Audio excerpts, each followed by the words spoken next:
Now let us continue our discussion of inheritance and polymorphism. We will talk about static and dynamic binding. This is very important. And we'll see virtual today, which actually enables this binding.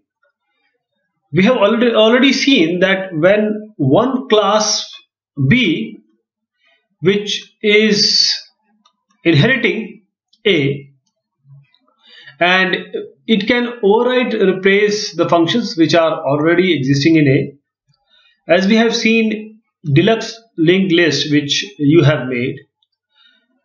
From more generalized linked list, we have changed the print function. But one of the very good thing about this inheritance is that once some class inheriting other class, it have all the functionality of an object type A. So what we can do? We can assign objects of type B, which is our inheriting class or child class, and A is our superclass. So we can assign them. For example, if we make a linked list pointer or a variable, then this was the superclass, and we have also created a variable of our inheriting class, child class. Now we can assign Q to P. Why we can assign Q to P directly, and what it is going to print? This question we are going to answer later, because the main discussion is of this only.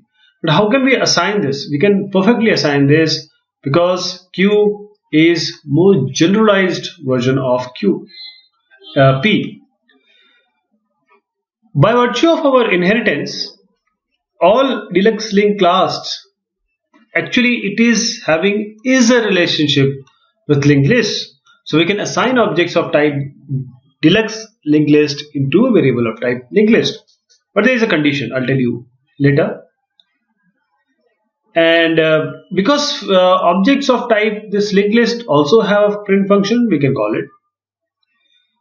This assignment only works in one direction. Means you are assigning more specific object to a less specific object. Means this is general, this is specific, so you can assign it. So why it does not work other way around? Because it has to have a specificity. For example, I'll tell you with an example, because this is a very important aspect of inheritance. We have one class called human, and the other class is student, which actually inherit human. Student is also a human. So student is having all the abilities and property of generic human. Plus, being a student, he has or he possesses some extra capabilities, right?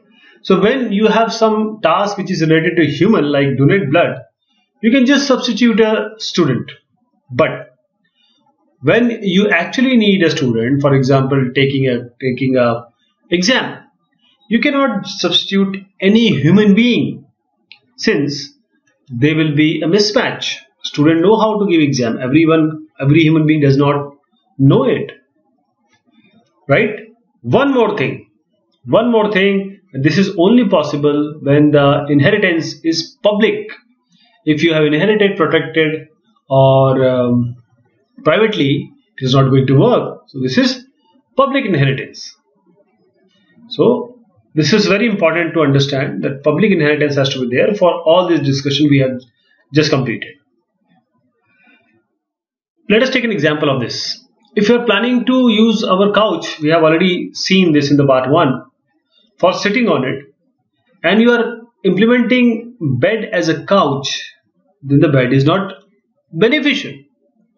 By hiding this couch functionality, it cannot be used as a couch anymore, right? Now, we have known that we can use this more generalized class anywhere, that a linked list has been called for. But there is a question. What is the question? Since these two classes, they implement both versions of print function, which one is going to be called? If you remember, I told you that this is a very important question which we are going to answer today. So the question comes that both the class have the similar function and we are trying to call through P. P is actually the variable of or object of linked list, which is a superior class or a base class. We are trying to call print. It is going to call what? The compiler knows that P actually points to, because linked list star P, so it is pointing to linked list. But it cannot really figure out or find out that, P points to an object that actually of type deluxe linked list.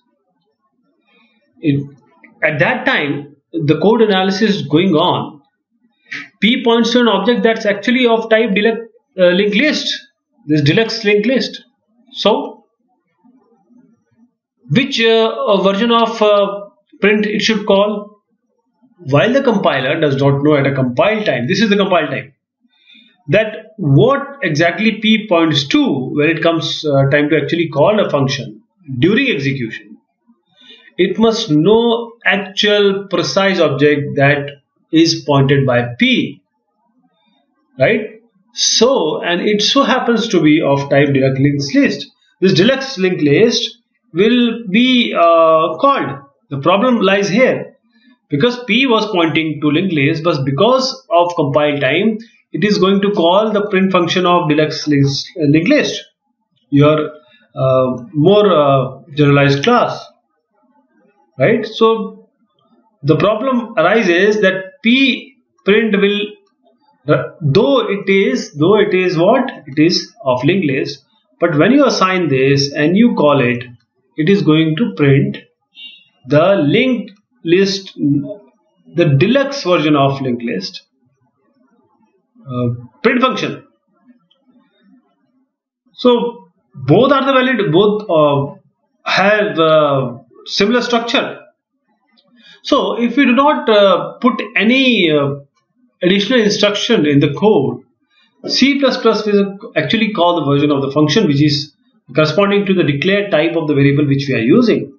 So this is called as static binding. But now we would want the second option to happen. Okay, we'll see an example. We can tell the compiler to do this by just declaring the print function to be virtual. Now this virtual is very important. This actually is responsible for your dynamic binding. What we do, we just add a virtual word, a virtual keyword in the definition of class, which is our linked list, and we do this by just adding the word virtual in the definition of the function, both in parent and child class, not just linked list, but to the child class also. We make it virtual. What this virtual does, it actually tells the compiler to not try to figure out at compile time which version of the function to call. Please keep it down or keep it lower till the static or compile time binding is going on. Leave it to the runtime. Leave that decision to runtime. When it knows precisely the type of object, because there are two types of objects, one of linked list, one of deluxe linked list. This process of figuring out which version of the function to call at runtime is actually known as dynamic binding, unlike static binding, which is when the compiler figures out at the compile time itself that which function it has to call. Now we need to talk about this pure virtual functions and abstract classes. What do they do? Sometimes we would like to declare a function in a class, but we don't want to implement it at all. We'll see why. These functions which only have, or which are only declared but not implemented, are called pure virtual functions. The declaration lives or is entailed upon the base class header file, and we do not need to care about any implementation thereafter. So the syntax would be virtual void print. This you know already, we have made it virtual, but this is equal to 0. This part tells the compiler that the class does not implement this function at all. And of course, if a class has one or more pure virtual function, not just one, if we have all the functions as virtual function, then if we have pure virtual functions, a class has pure virtual functions, we call that class as an abstract class, this abstract class.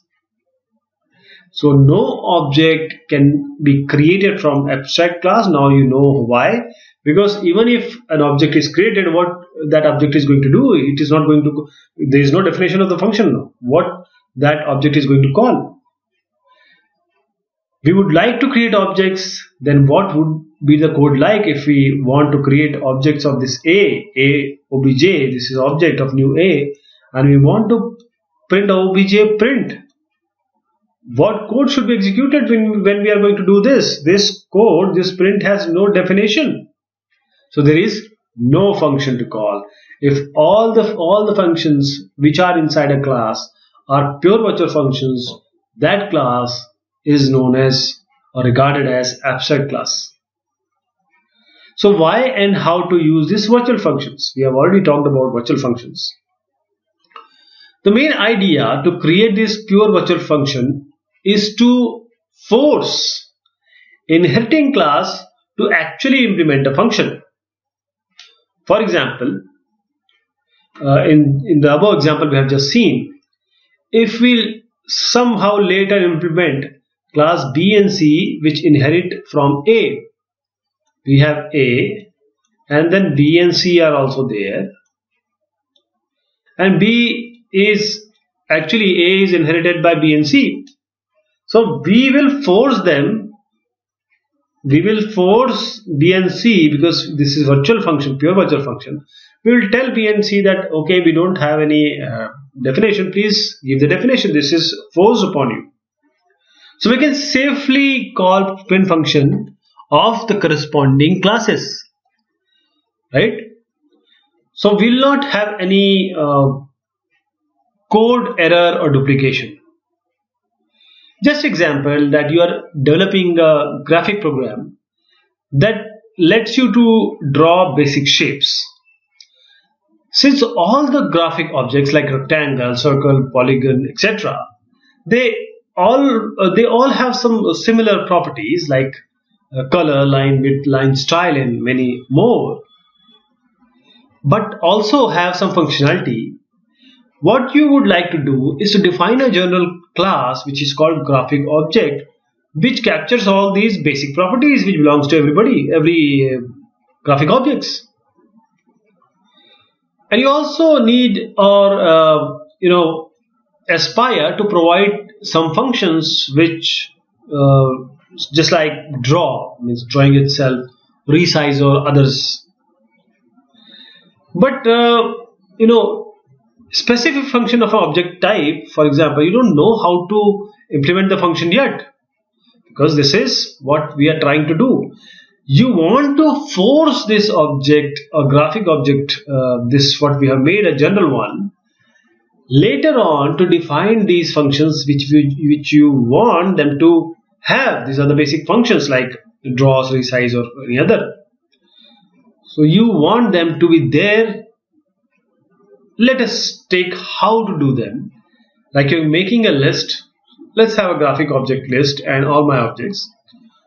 This is the code that loads a bunch of small objects in the list. These are various lists till size.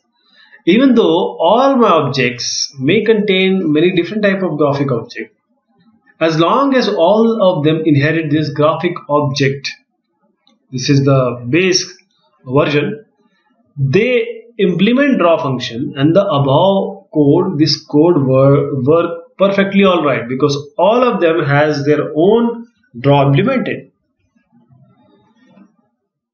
And how to get this happen? We declare pure virtual functions called draw, resize, and what all is needed. And the class which are there after, which are actually implementing like circle, rectangle, polygon, they inherit graphic object. They implement this function in order to have objects generated from them. And this type of thing is quite helpful to specify this abstract data type ADT and separate the functionality from actual implementation. Because as you remember, ADT is what? It is characterized by the function it is supporting and the way it is being implemented. As we have seen this ADT set, which looks now as written in the form of abstract class, a class set would be something like this. A class set would have a virtual function called add and remove and constants, and this will be an abstract class. These are pure virtual functions. Okay, so this only needs to, or this only conveys to any class that wants to implement a set. You must provide this function, and the other program that can create, say, linked list, list set, or array set, or vector set, any type of set based activity, they all of these classes inherit this set. They implement these three functions, though they could do so in very different manner. So by inheriting from this abstract class set which we just defined here, these other classes have made sure that to be very easily interchangeable like this. We have an object of set. We can just assign linked list set, which all these implementations are there, to P, and then we can have P array set designed to P. So this is dynamic binding. Using this dynamic binding in this place, which is indicated by our virtual keyword. Virtual means dynamic binding. This code has no problem calling the right version of the program, and we can use various implementation interchangeably. But what could happen if we try to define something like a non-virtual unimplemented function? For example, if we have like this will be an error. There is no point having a non-virtual non-defined function. If it's not defined, it cannot be called. Only those which are defined can be called. And if it is not virtual, then we can override it later. The compile cannot figure out to call which one, unless the object is already of some type. But another classic reasoning of using this virtual function is avoiding of or duplicacy or writing similar code. For example, just imagine that this implementing an abstract data type, say list this time, and we have our focus on insert function. So in addition to this basic insert version, we would like to have pushback, which insert, and push front, which insert at the beginning, and maybe many more. Since the function like this pushback can be described in terms of insert, and what pushback does, this is similar regardless of what implementation of insert we could write. The code would be like this: class list, incomplete list, say we have pushback, push from, and insert. So we could now implement this pushback and push front function once for all, and use this code in this way, like this. This is a sample example of how to push back and push front. Our linked list and array list and vector list, which we talked about here, these different types of version, wouldn't have to implement each of the function, this push back and push front from scratch, but just to provide the missing piece insert, because insert they have to do by themselves, because this is actually a virtual function. Because the insert is virtual, you need to put this virtual here actually. Okay, this is virtual. Actually, is equal to 0 means virtual. And since this insert function is virtual, whenever in the course of executing this push front and the program runs into insert, it determines at runtime which version to call, which is our main idea what we are talking about today. So now it comes up with a very important aspect of object-oriented programming, the concept determining which version of a class member function to call at a runtime is actually your polymorphism. So your runtime binding is which you implement by a virtual and abstract classes, all which we discussed. It is actually giving rise to polymorphism, which actually means many forms. The object stored in a variable could be one of many forms, and the execution will be the right thing of the current object. Then constructors and destructor with inheritance. Suppose that you have a class B which is inheriting A, which we are taking as example. What happens when you write something like this? A suitable space will be reserved on the heap for this object, my B. But then constructor needs to be called. Evidently, you want to call a constructor for B, this B. In our case, will have a default constructor. But if A has some private variable which B is actually inheriting, how will they get initialized? Because they are some private variable of A and you want to initialize them through B. The answer is that before the constructor of class B, which is being called, C++ is going to call the constructor of A. So if you don't explicitly specify which constructor of A to call, C++ will do it for you, will substitute the default constructor. So if you want to call another constructor, you can do it by yourself. How to do? Suppose that A has a constructor which is passing a string as a parameter now. And for this B, which is actually inheriting, you want to implement a constructor that gets a string and some integer and uses A's constructor with a string. How does it look like? You have a class B and inheriting this B is inheriting A. You have inside this A public B string and then integer and then A. Then you can write the rest of the code. So after the name of the constructor, you put a colon. You actually put a colon and then the constructor you want to call from the superclass, right?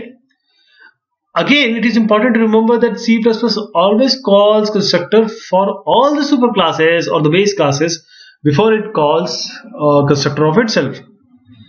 Okay, I hope you understood this. But what about the destructors? The similar discussion suggests that the addition to the destructor of B for B, we will also need to call the destructor of A, and A may have dynamically allocated memory for a private variable, and the only way to safely deallocate this is to have A's destructor take care of it.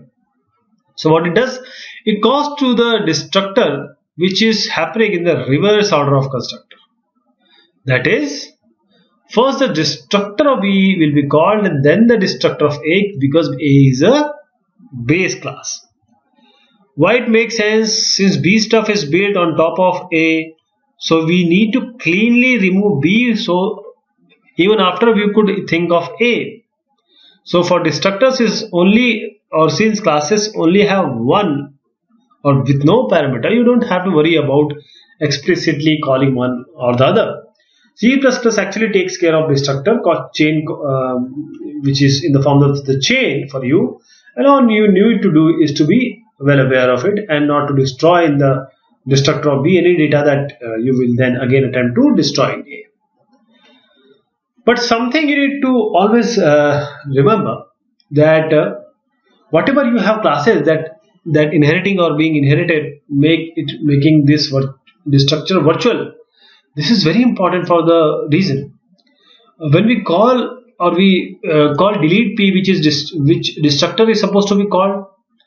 We have seen that because in our example of linked list and deluxe linked list, since we have an object of this deluxe linked list, it may have extra data, so it could be important to call its destructor. But if the destructor is not virtual, then C++ can only go to the official type of P, which is actually your linked list. So if it would call the wrong destructor, which may result in a memory leak. For this reason, any class that has any chance of being inherited from, or any class that inherits from another, should make the structure actually virtual. As a general rule for both this constructor and destructor, these two, or constructor and destructor of inheriting class, should take care of the additional issues of their own class, but leave other parts to the superclass. You need to notice one more thing, that if you have an abstract class, you do not need to implement any constructor or destructor for it in specific. A pure abstract class, it makes actually no sense to build a constructor or destructor. So this was all about your polymorphism and inheritance. Thank you so much. Take care.